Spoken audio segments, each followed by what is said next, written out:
Okay, you may begin.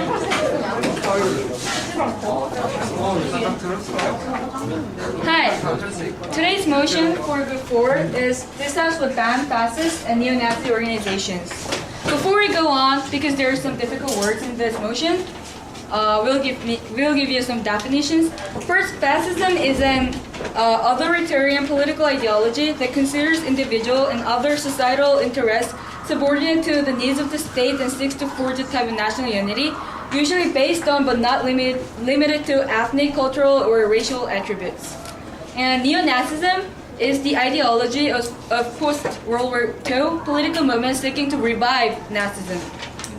And also, here we define to ban as to state officially that it must not be done, shown, or used. And as the organization, as an official group of people, for example, a political party. Today, fascist and neo-Nazi organizations such as Skinhead or KKK are threatening the world peace seriously. Not are they only threatening people of other race and ethnicity, but they also kill people. To ban these violent organizations, many governments have tried to ban them by law.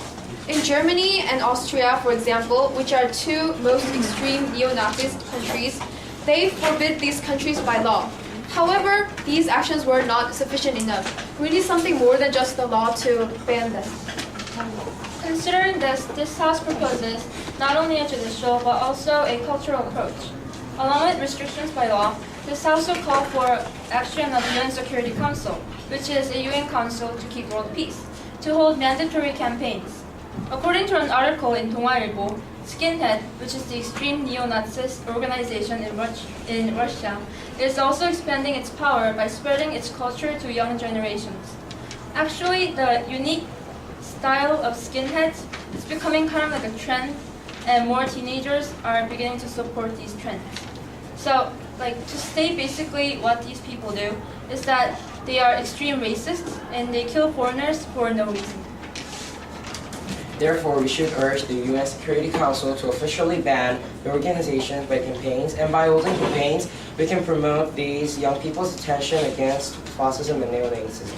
And if needed, UN Security Council can actually take action under Charter 7.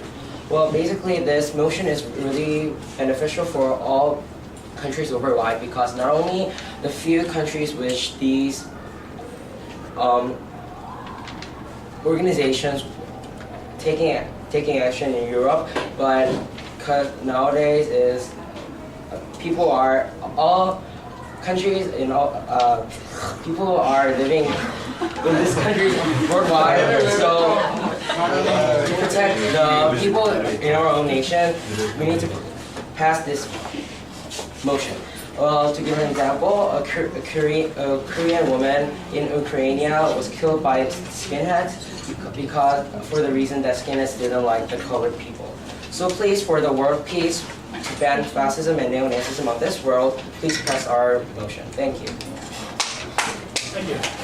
Okay, we'll take questions. 1, 2, 3, 4. Okay, fascism and neo-Nazi organizations. I mean, I thought it was talking about like political organizations, but skinheads and those things, I thought they were just violent racist groups. I mean, what cause does, the UN Security Council have to promote this campaign when it's talking about these violent racist groups, not just political idea itself? We're not talking about only the political ideas, but those neo-Nazist and fascist organizations. As we define organization, an official group of people, for example, a political party. Just for example of a political party. Next. You mentioned UN, but you also mentioned cultural approach then UN, right? And then I don't get the point, but could you mention it specifically how you will react to those organizations? As we said before, many youth teenagers are doing this, following them because they think it's cool and it's a trend. We're trying to do a campaign so those young teenagers won't join them by thinking that they aren't actually cool, but they're actually violent groups which are hurting people. So we're about to provoke other people's attention against the neo-Nazism and fascism so that we can just ban those organizations. Next. by cultural campaigns. So are you saying that you're not respecting the rights and beliefs of the minority and the individuals? Well, it's not like we're not respecting them, but the fact that they're killing people, like innocent people, just because they're colored, don't you think that they absolutely need restrictions? Next. You already said that there was a law that banned them, but what's the point of having the UN secret? What's the difference of a normal law and the UN secret? The point is to not make younger people join it any further, just because they think it's cool or it's just because of a trend. And also, It's not like everyone knows that they're really. It's not like everyone else in the whole world knows that they are like really violent and racist groups. So we have to inform them that it's not right to join them.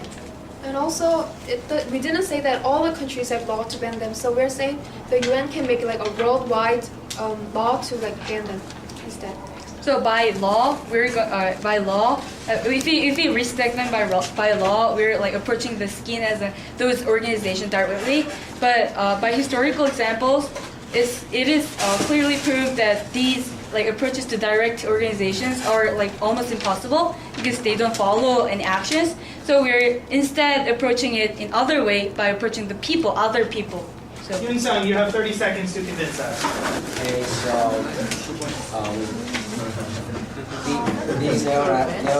through history, these neo-Nazism and fascist organizations are proven that they are really dangerous and threatens our world peace. And it is true that many people are killed and murdered by these organizations.